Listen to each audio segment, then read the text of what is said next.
بالنسبه لأسوأ حاجه اللي ربما عشتها؟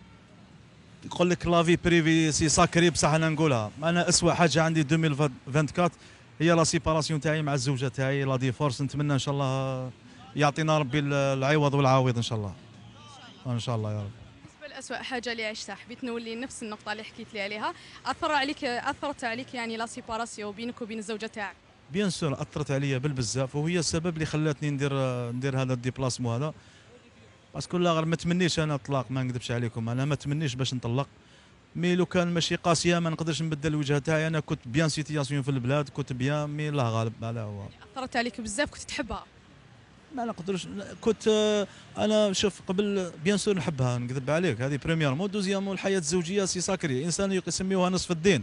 تسمى بنادم ما هو كيما دام راهو دار البار تاع نصف الدين، سكيفي راهو يكمل الحياه تاعو ان شاء الله. من بعد تلقى اوبستاكل فيها، ولا تلقى كما يقولوا حنا اخفاق فيها، راهي حاجه كبيره بزاف.